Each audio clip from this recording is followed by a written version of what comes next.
Good luck. Hello, everybody. My name is Lat Mackey, and this is Sequence Break, a podcast featuring conversations with speedrunners, tassers, developers, retro enthusiasts, and everything in between. Welcome to another bonus episode. And this is, of course, from the Games Done Classic, the show I've been hosting on GDQ's channel. And this is a conversation all about TASBot. And we actually did two different episodes on TASBot for the GDQ show. And they're kind of longer episodes. I'm going to link to them in the description, and feel free to go back and listen because there's so many interesting tidbits, and it was great to get into kind of the weeds on how TASBot works, the tasking community, and all of those that contribute to the software and the hardware side of things. And when I say software, I mean the tasks. If you've listened to this podcast for any amount of time, you know that I love chatting with taskers because, first of all, it's not something that I do, and that I'm not very familiar with actually what it takes to get one of these things done. So there are some really great in-depth conversations about tasking, and then also the hardware side of things, which is what TASBot does. TASBot actually presses inputs on a controller to make what you see happen on screen. And I think there's definitely this thing that TASBot is so known now because of GDQ and things like that. We've had a chance to see some amazing presentations, and the clips that I'm going to feature here, there's two of them. One is with dwangoAC, Ty Kevin, and Ownasaurus. They're actually going to be in both of the clips. And they talk about the replay device, which makes some really interesting things possible on the hardware side of things. So that's going to be this opening conversation. And then I'm also including a clip about a really interesting TASBot presentation that happened at AGDQ 2020, which incidentally ended up being the last time we were all in person together. And that is about the Super Mario Maker 2 TASBot presentation. And if you haven't seen it, watch the presentation first, watch the run first, because interestingly enough, it didn't thankfully transform the community for the worst, which some of us feared might have happened, which is kind of interesting. But it is interesting to know that some of the things people didn't necessarily think were possible were able to be done on the hardware side of things. So watch the run first. I'll include it in the description as well. And then watch the conversation we have about it, because there are some very interesting things that had to happen to make that presentation possible. Way back when, dwangoAC was actually one of the first guests on this podcast within the first, I think, 10 episodes. And so if you're interested in a little bit longer form, I think we recorded literally about a month after the AGDQ 2020. And so this is kind of a follow-up with able to speak a bit more candidly and give out some details that Dwango and others didn't quite feel comfortable with revealing. But now that time has passed and history is basically judged what happened, we're able to talk a little bit more about it. So hope you enjoy, and let's take a trip back to Games Done Classic on the GDQ channel.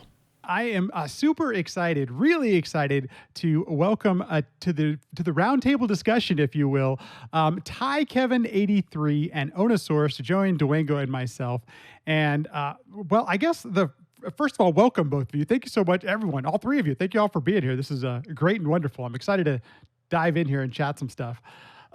First things first, let's, you already mentioned it a couple different times, Dwango, but I guess let's talk a little bit about the hardware side of things. And you mentioned a replay device. What exactly is that? Let's dive into the hardware. Walk us through some of this a little bit. So I'm going to steal one from Ownasaurus. He's actually on the call with us right now. He's got much better models than I do, but this is just a 3D printed case. This is the only part you care about here. This is a replay device that has, in our case, RJ45 connectors on it, because that was the easiest way we could work with it. But all it really is, it's a device with a microcontroller on it that pretends to be a controller. In this case, this one is capable of pretending to be a Nintendo controller, a Super Nintendo controller, a Genesis controller, a Nintendo 64 controller. Ownasaurus, what am I missing? GameCube. Oh, yes, and GameCube, yes.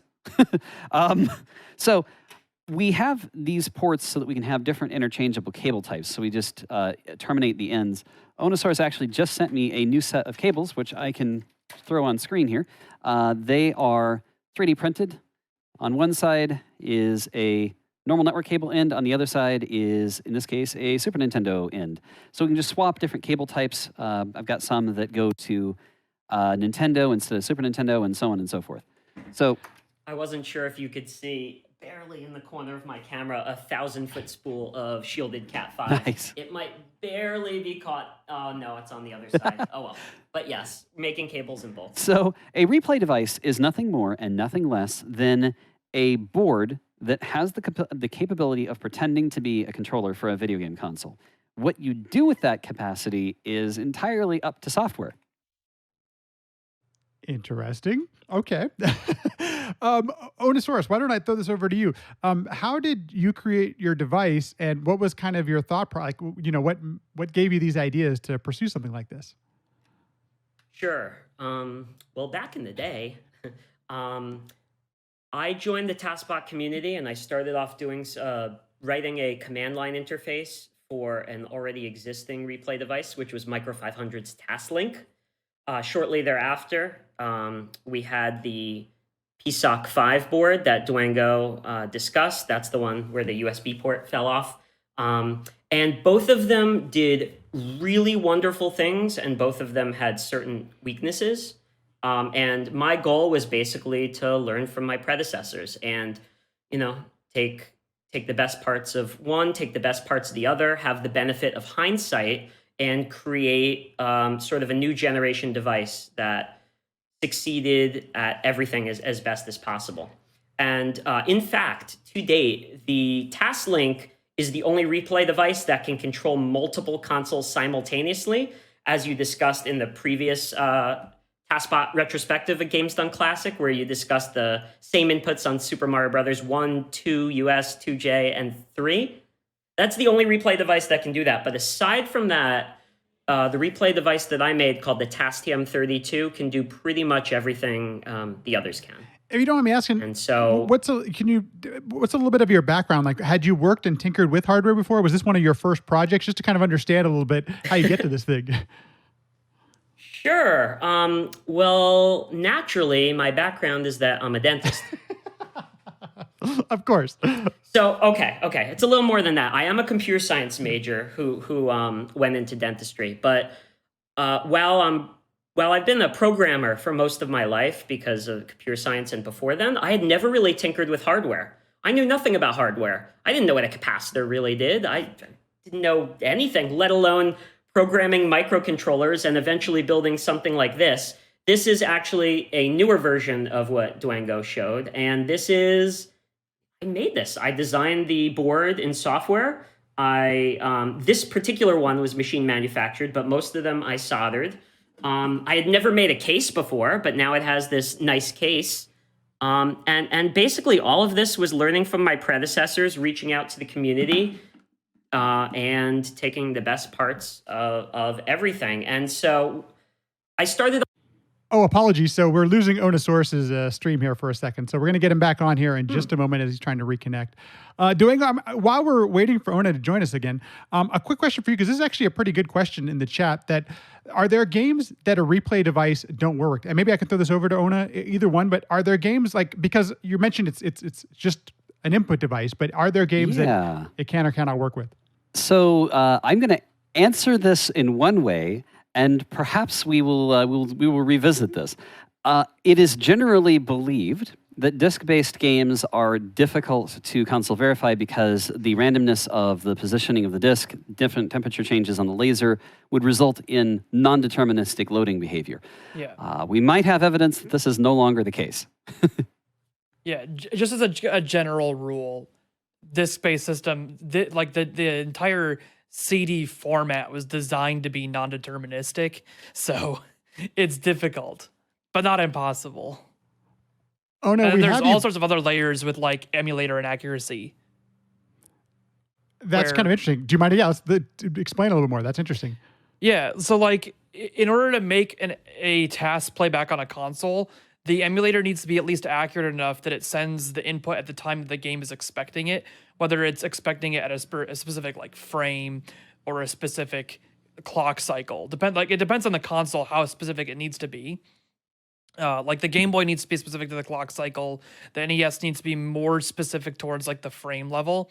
And to that end, like your emulator needs to be that level of accurate and perfect at that. So like if it's even like one frame off, in some weird, obscure place, if it's halfway in the middle of your task no longer plays back on console. And it's like, if it doesn't work there, there's no fixing it in a lot of cases, because you can't just add a frame, right? Because if the emulator's off in the RNG, then it's going to cascade to all the other frames. And all of those RNG calls are going to be completely different. So this is interesting. So has the device itself then evolved or changed over time to better accommodate some of the things you're mentioning, or has it stayed the same? Like, I'm curious what the evolutionary process has looked like for a replay device. That is more of an issue of making sure that the emulation side is good, so that the inputs can be sent to the replay device in a way that they'll then work. But there is also layer with like the disk-based systems where, yes, there is hardware extra needed and being added and built for handling that sort of non-deterministic behavior caused by being a disk load. Curious, Ona, are you back with us? I think you are. I'll give an example if you want. Yeah. If I'm here and Go for it. stable. Okay. Just for example, one thing that Dwango, when he was giving a wonderful explanation earlier about how a replay device is pretty much no more than a player piano of a controller. Once you get to something like a GameCube, there's something else that the GameCube controller does other than send button inputs. It also receives a rumble signal. So what we taught, as I taught the device how to communicate in GameCube's controller protocol, we also taught it to know when the controller is rumbling. Now, certain load screens may take a variable amount of time due to variable disk reads, but what if, say, in certain scenes, the controller rumbled when it was done loading? This could be a really clever way to get around variable loading time. It's tricks like that, as well as audio and video processing, that's being incorporated to give TASBot just a little bit of AI, a little bit of extra signal processing, giving it eyes, ears, and I guess touch sensor for the vibrations. Not literally, it's just reading the electronic signal, but that is allowing us to overcome some of the non-deterministic difficulties of disk-based replay. It's super interesting. And so I'm curious if, let's say I was a person who had finished a tool-assisted speedrun on some game, and I wanted to try it out on my own console, and I take your replay device. What else do I need to be up and going? Like, do I need some sort of technical knowledge of something? Like, how quickly can I get this thing going, on an actual console? Sure. It's definitely not designed for non-technical users at the moment, but over time we're going to make it more accessible, and we're going to be able to, we can certainly help users walk it through. But this device, which again is sort of the latest one available, it basically just takes a micro USB cable, which is, if you have an Android device, you're all set. So you plug that into the computer, or actually, there's a newer version that even runs apart from the computer. Hopefully we'll have time to get to that. But basically, the run that was made in the emulator usually has to be dumped or converted into a form that's readable by the replay device. That's important because although the replay device could read it in the proprietary format, it does not know when lag frames would occur or not. Part of the dumping process of dumping the run from the emulator into a special format is we get that extra information of when lag frames are. That helps it sync on an actual console. So you need the correct file, you need the correct device and a micro USB cable, and the last thing you need is something to plug into this. So I think Dwango might have shown them earlier, but basically it's a cable with a RJ45 standard Ethernet on one end, and on the other end is whatever console we're outputting to. And we have constant difficulty sourcing those cables, don't we? Constantly. Yes, we do, which is why I started making them recently. Definitely not my specialty. If anyone likes making cables, please reach out to us. I'm guessing they're just... But, it's a good time to say this is a cottage industry. We're not mass producing anything. We're not out to make a profit. We're just a bunch of people messing around and trying to do things one at a time, couple at a time. So if anyone knows how to make cables properly, please come. Discord.task.bot. We would love your assistance. Don't get me wrong. We can, we could order them in mass. The problem is, well, we do this for charity. I mean, like, for example, for my product, I make little bits of profit, but let's say, a couple $100 for a couple 100 hours of work. It's not exactly making a living. It's more just allowing me to reinvest in more equipment, like that 3D printer that you see over here was reinvested from proceeds, which allows me to now print cases for the devices. But yeah, so, in bulk using a house, like a fabrication house or injection molding factory, sure. But then that is a lot of money to make like maybe 20 cables that the community needs. So they're mostly made by hand. I do have to mention at this point that there are a lot of community projects like that within speedrunning and our retro community. And I remember picking up an input device made by Pidge01, an input display.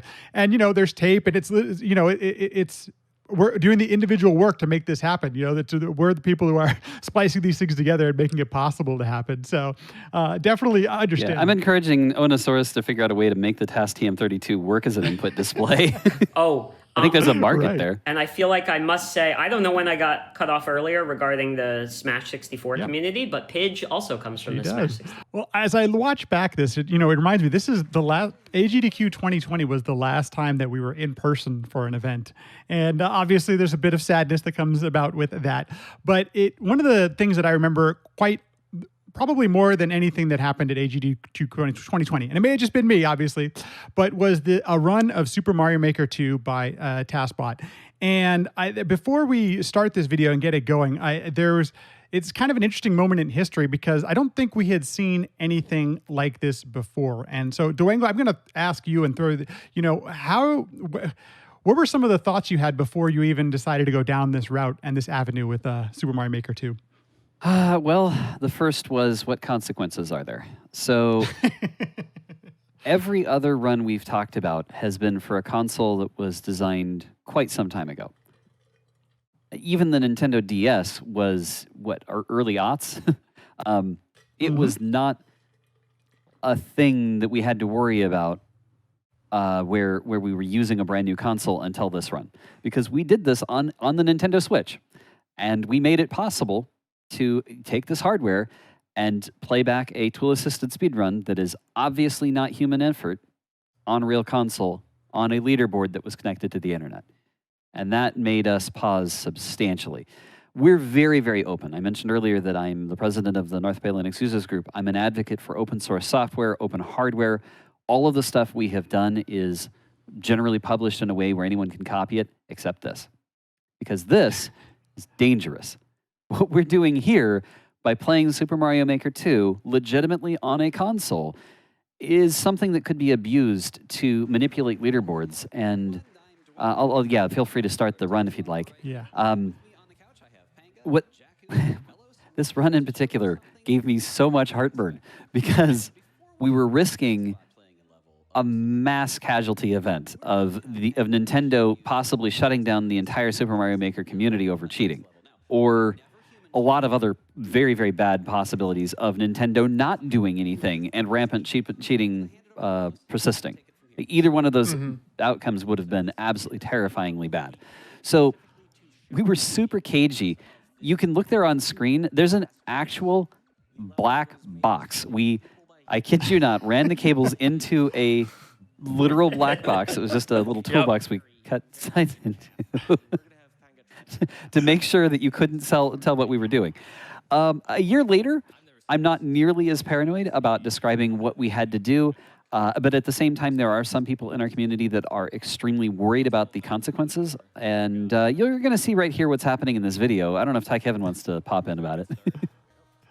I was there live, and it was absolutely ridiculous to see it happening live, but I don't have too much more to say on the technical aspects of what we did or the run and lead up to it. I do know I was the main nervousness I had about the event was making sure that my block, because this was the first time that I presented an entire block of TASBot as the presenter, and so I was mostly nervous just doing that aspect, having to speak in front of as the main guy, the guy with the runner badge in front of the whole audience. But like then Dwango halfway through the week is like, well, we got another thing we're gonna sneak in there on the last day, or we're gonna give it its own day, so you don't have to worry about the pressure of that. I'm like, oh well, that really helps. You know? I can talk about that part a little bit. Yeah, Ownasaurus, why don't you go for it? Yeah. Yeah, and this will not lead me in a very favorable light, and that is okay. So, about not doing anything last minute. No. This bent that rule a little bit. No. We all love Dwango. I don't think this will leave you in a poor light. But there's a couple things. First of all, that what TI Kevin 83 mentioned is this is his first time presenting. We're starting a sort of transition where, of course, Dwango can and will still present things, but we want people to know that, TASBot content can be presented by a variety of people in case, he's unavailable, has real life things to take care of, to have multiple people who are prepared to present. And TI Kevin 83 has done an excellent job stepping up and helping to present. Also, who helped present this run specifically was Milos. Special Milos shout out was to huge. him. Yeah, he made sure that the hardware, he sort of made his own hardware, got it together. Not made his own hardware. He made a version of the hardware. Oh, by the way, before guys, we go on, the reason everything looks weird right now is because this is a human trying just to pass this first section of the level and showing exactly how crazy difficult it is. And this is not just any human. TASBot playing. Yeah. This is Pangaea Panga attempting a run that TASBot is going to attempt. In a Yes, and what Panga, as he's often known as, what Panga's doing right here is basically he's just demonstrating that, there is another path that's much more doable by humans. That way, so if we make a path that is doable by humans, and then I want to make sure I don't forget to go back to the hardware, but while we're here, if we make a path that is doable by humans and is faster than the TAS-only route, then that basically guarantees that's the solution to, hey, how can we make something that's frame perfect and can be optimized, but humans can still have the leaderboards? That's how. Basically the creator of the replay device would never try and task that human route, just the other route, and that's how we can keep the leaderboards happy. But back to hardware. So there's a member of the community, Knflurpn, KNFLRPN. When asked why he chose that name, I love his answer, so I really want to share it with everyone. I asked, where'd the name Knflurpn come from? He said, well, it sounds really good in front of the word gherkin, like the pickle. So he could say Knflurpn gherkin. That is his reason where his name comes from. So I think that's fantastic. He said it took him months to develop the hardware and to develop this level about a month. Now, he originally designed it on an FPGA, which is it's a certain type of hardware that is, for this discussion, not an Arduino. And then he said, he was designing this all just for fun, unrelated to GDQ, just designing this device. And then he heard, I believe it was from Dwango, about a week before, hey, we'd really like to show this all at GDQ. And so he was like, okay. Sure, how can we make it happen? It was ported to an Arduino on parts that Milos could produce. That's what I meant by him getting the hardware together. He got together an Arduino-based board that was able to make it happen. During the last week, they crammed the hardware redesign, the software redesign, and the presentation planning to make it all possible. It was successfully done maybe 2 or 3 times at the venue beforehand, and here we go. These are all pixel perfect jumps here. There's many other frame perfect tricks and such. There's so much to say. So I personally looked into this about a month or 2 before Knflurpn, and what we learned was that the game runs at about 60 hertz. The game pulls a USB controller at about 125 hertz. And I looked into it because I was teaching my device how to replay with a GameCube. So I'm like, hey, I can use that GameCube adapter that Smash players love. And it turns out, using a logic analyzer, I determined that pulls the GameCube adapter at 833 times per second. So we have this 60 hertz game polling, we have 125 hertz USB polling, and then 833 hertz GameCube controller polling. Basically, it was all completely decoupled. It's kind of like the SNES multiple clock issue, kind of, in that different things are happening at different rates, and how can we guarantee that the correct input gets there at the correct time?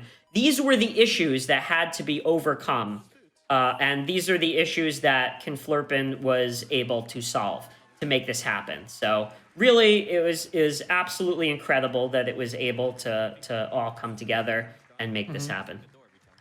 Another interesting little like behind the scenes thing I wanted to mention about this event I was just reminded of is how at previous events, like the first one I went to, it was at AGDQ, or I think it was of SGDQ 2018, probably when we did Super Metroid at 0%.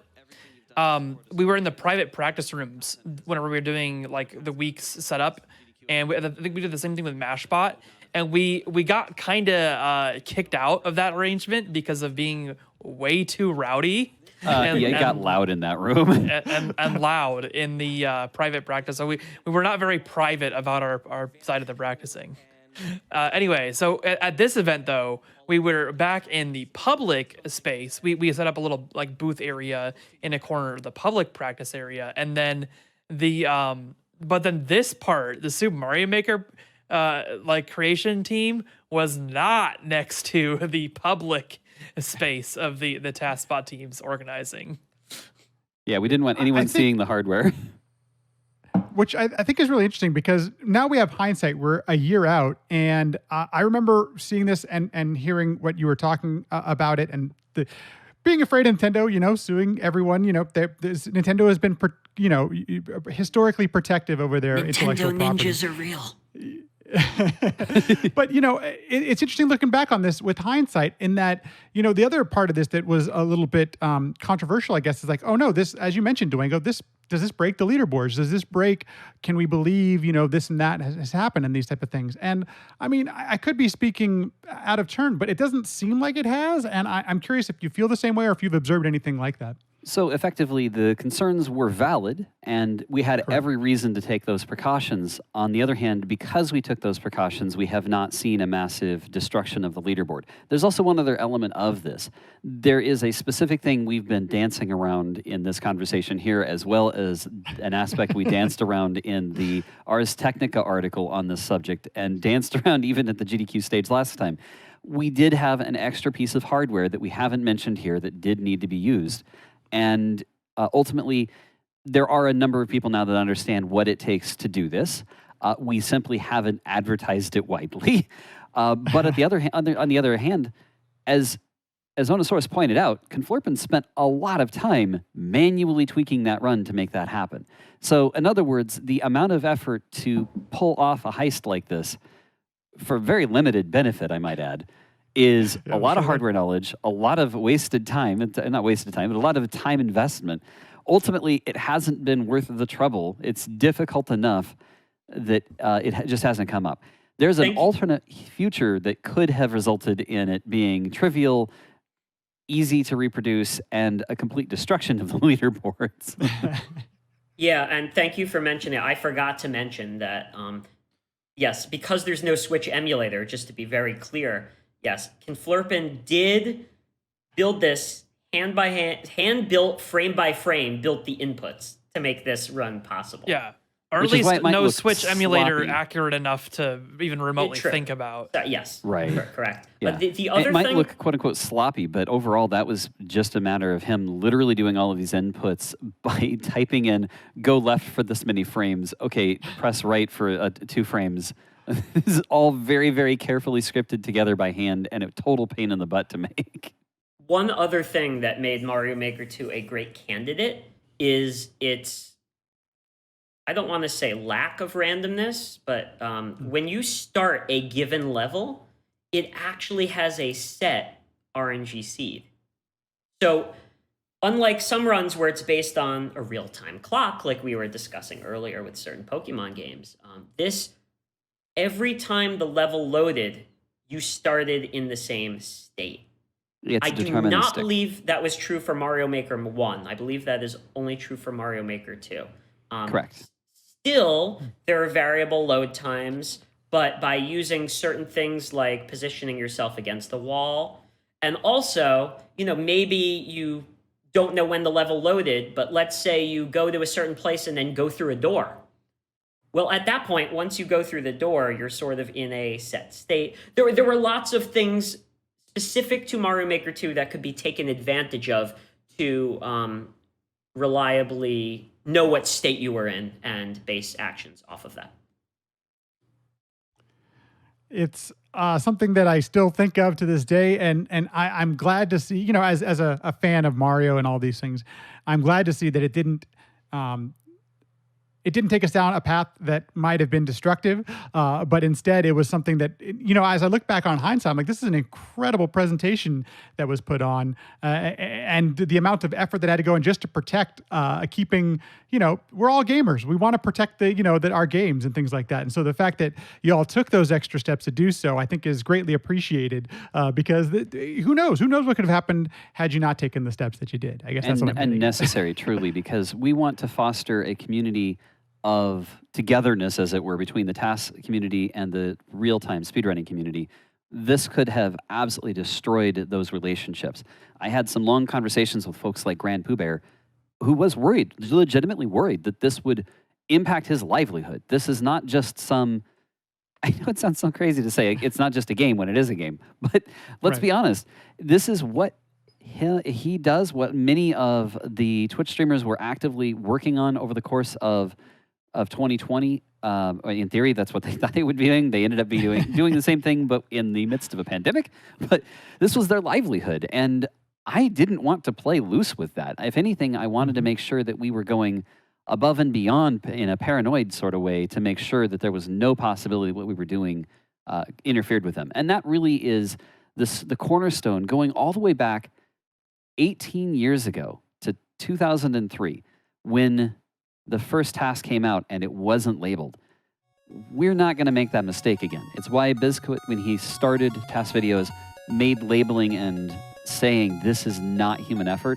He made that such a big deal, because we've already been down this road of seeing what happens when tool-assisted content is passed off as human effort.